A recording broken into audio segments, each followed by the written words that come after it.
Hari ini kami akan mencerita mengenai Salahuddin Al-Ayyubi Part 2, Peperangan Hittin.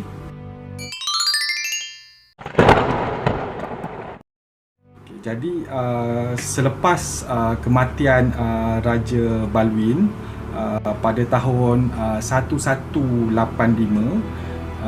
semasa itu anak Raja Balwin masih kecil lagi, masih kanak-kanak, dan anak Raja Balwin pun dia menghidap penyakit yang sama macam Raja Balwin. Dia ada penyakit kusta ataupun penyakit leprosi. Jadi anak-anak Raja Balwin pun meninggal pada usia yang masih kecil. Sewaktu itu adik perempuan Raja Balwin dia melantik suami dia untuk menjadi Raja Baitul Maqdis yang baru. Jadi Mikael tahu tak siapa nama suami adik dia? The name is Guy of Lusignan. Yes, betul. Nama dia ialah Guy of Lusignan. Jadi Guy of Lusignan ni dia baik ke dia jahat? Jahat. Yes, betul. Guy of Lusignan ni dia seorang yang jahat, seorang yang kejam, dan seorang yang ganas, dan dia juga seorang yang sangat-sangat membenci orang Islam. Jadi apa perkara pertama sekali yang Guy of Lusignan ni buat selepas dia menjadi raja? Perkara pertama sekali yang dia buat ialah dia membebaskan Renaud of Chatillon daripada penjara. Renaud of Chatillon ni memang episod sebelum ni kita dah cakap Renaud of Chatillon ni memang seorang yang sangat-sangat jahat. Jadi selepas Renaud of Chatillon ni bebas dari penjara, jadi dia pun mengumpulkan tentera salib dan dia menyerang umat Islam yang dalam perjalanan ke kota Mekah untuk beribadah. Jadi salah seorang daripada ahli dalam rombongan untuk ke Mekah pada waktu itu ialah adik perempuan Sultan Salahuddin Al-Ayyubi sendiri. Jadi ahli rombongan dan juga adik Sultan Salahuddin Al-Ayyubi dibunuh oleh Renaud of Chatillon. Sultan Salahuddin dia menghantar utusan kepada Raja Guy of Lusignan minta penjelasan dan meminta Raja Guy menyerahkan Renaud of Chatillon kepada Sultan Salahuddin untuk dihukum. Tapi Raja Guy ni dia seorang yang jahat. Jadi Raja Guy dia menangkap utusan daripada Sultan Salahuddin dan dia bunuh utusan tersebut. Jadi Sultan Salahuddin pun dia mengambil keputusan untuk melancarkan perang terhadap Raja Guy dan juga tentera salib. Jadi Sultan Salahuddin bersama 20,000 tentera Islam menuju ke Tiberias dan berjaya menawan Tiberias. Sewaktu itu isteri Raja Guy berada di Tiberias. Berita mengenai serangan di Tiberias diketahui oleh Raja Guy. Jadi Raja Guy pun membuat mesyuarat. Semasa mesyuarat, Raymond of Tripoli memberi cadangan kepada Raja Guy, kita jangan berperang dengan Sultan Salahuddin, kita minta maaf dan juga cuba selesaikan secara diplomatik. Jadi Mikael rasa Renaud dia cakap apa dekat Raja Guy of Lusignan? Kita pergi saja berperang. Okey, betul. Jadi Renaud ni dia seorang yang jahat, seorang yang ganas. Jadi dia cakap dekat Raja Guy, dia cakap kita jangan jadi penakut. Kita pergi berperang je dengan Sultan Salahuddin. Jadi Raja Guy dia mengikut cadangan Renaud, sebab Raja Guy pun seorang yang jahat juga. Seorang jahat yang ikut pendapat yang jahat. Jadi Raja Guy dia membawa 63,000 tentera salib daripada Baitul Maqdis menuju ke Tiberias, untuk menyerang Sultan Salahuddin. Jadi tentera Salahuddin punya tentera 20,000 je. Tentera Salib 63,000. Kalau atas kertas, confirm siapa menang. No.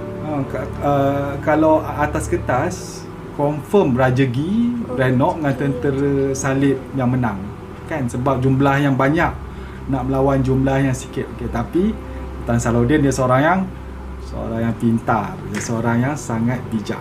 Jadi Sultan Salahuddin dia ada strategi peperangan. Jadi antara Baitul Maqdis ke Tiberias jarak dia dalam 180 km. Jadi tentera Salib terpaksa pergi dalam satu perjalanan yang panjang untuk ke Tiberias. Jadi sebenarnya Sultan Salahuddin dia nak mengumpan tentera Salib untuk datang ke Tiberias, untuk keluar daripada kota Baitul Maqdis, sebab perjalanan yang jauh. Jadi semasa itu tentera Raja Gi dan tentera Salib dalam perjalanan memakai baju besi yang berat, membawa peralatan perang yang berat dalam perjalanan yang sangat jauh.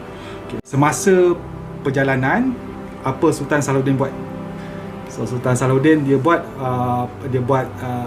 strategi, dia ada taktik. Dia menghantar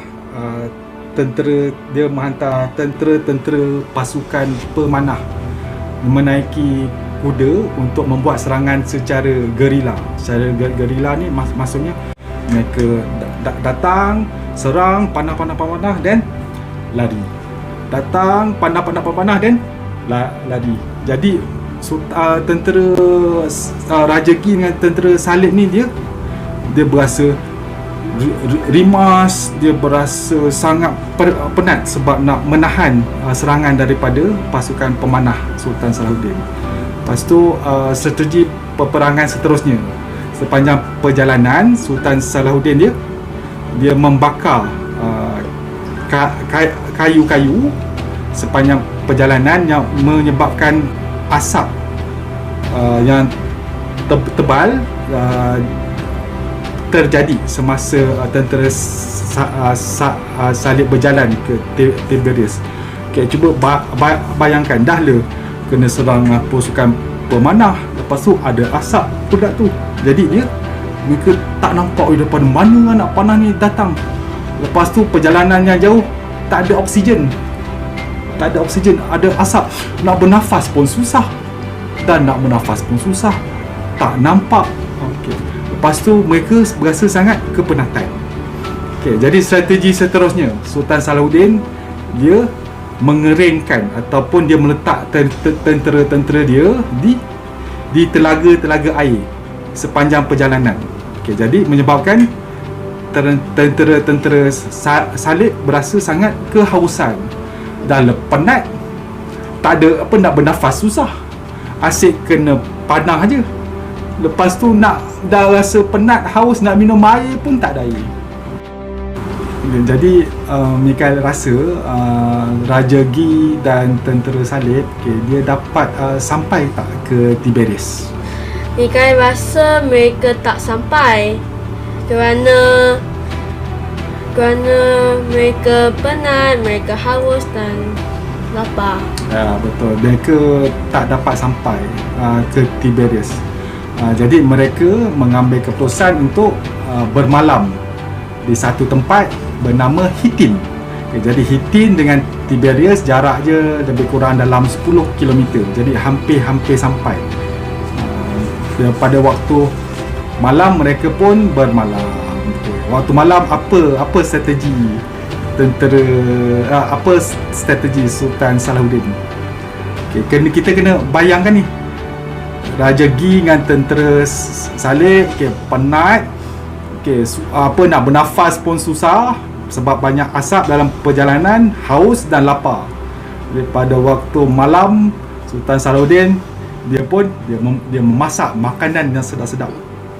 Dia membuat dia membakar makanan yang sedap-sedap sehingga bau makanan sampai ke kem tentera salib. Jadi menyebabkan rasa sangat lapar, sangat haus ni. Bau makanan sedapnya. Lepas tu nak makan dah tak boleh. Lepas tu menyebabkan mereka berasa sangat stres. Mereka sangat tertekan, mereka sangat depressed. Nak tidur bau makanan. Jadi mereka pun berasa sangat stres, tak boleh nak buat apa. Jadi pada keesokan harinya pada 4 hari bulan 7 1187 berlakulah peperangan antara tentera Islam yang dipimpin oleh Sultan Salahuddin dan juga tentera salib yang dipimpin oleh Raja Gai. Tentera Islam 20,000 orang dan tentera salib seramai 60,000 orang. Jadi siapa yang menang suatu peperangan itu? Kita panggil peperangan Hittin ataupun Battle of Hittin. Kita rasa siapa yang menang? Sultan Salahuddin. Yes, Sultan Salahuddin menang. Jumlah yang sedikit mengalahkan jumlah yang ramai. Sebab tentera salib semuanya dah penat, lapar, haus, stres lagi. Malam semalam teringat bau makanan lagi. So mereka pun kalah teruk. Mereka kalah mengalami kekalahan yang sangat-sangat teruk. Jadi selepas habis peperangan, Raja Ghee dan juga Renaud berjaya ditangkap. Tapi Raymond berjaya melarikan diri. Jadi Raja Ghee dan Renaud ditangkap dan mereka dibawa untuk berjumpa Sultan Salahuddin. Semasa mereka berdua ditangkap tu, mereka berasa sangat takut. Menggigil ketakutan. Menggigil ketakutan. Satu menggigil ketakutan, yang kedua menggigil kelaparan dan kehausan daripada semalam tak makan, tak minum. Jadi Sultan Salahuddin ni dia baik. Jadi dia gunakan cawan, dia ambil air dan dia beri kepada Raja Ghee. Tapi masa dia beri ke Raja Ghee tu, Renaud pergi ambil cawan tu, dia pula yang minum. Jadi Sultan Salahuddin pun berasa sangat marah. Sultan Salahuddin cakap, I did not give my cup to you. Saya tak memberi gelas ini kepada kamu. Lepas tu Sultan Salahuddin dia keluarkan pedang dia terus libas pedang dia kena dekat leher Renaud dan Renaud pun mati. Dan setelah Sultan Salahuddin berjaya memenangi peperangan di Hittin, Sultan Salahuddin pun bersedia untuk menyerang tentera salib di Baitul Maqdis. Sekiranya kamu ingin tahu apa berlaku selepas ini, nantikan episod seterusnya.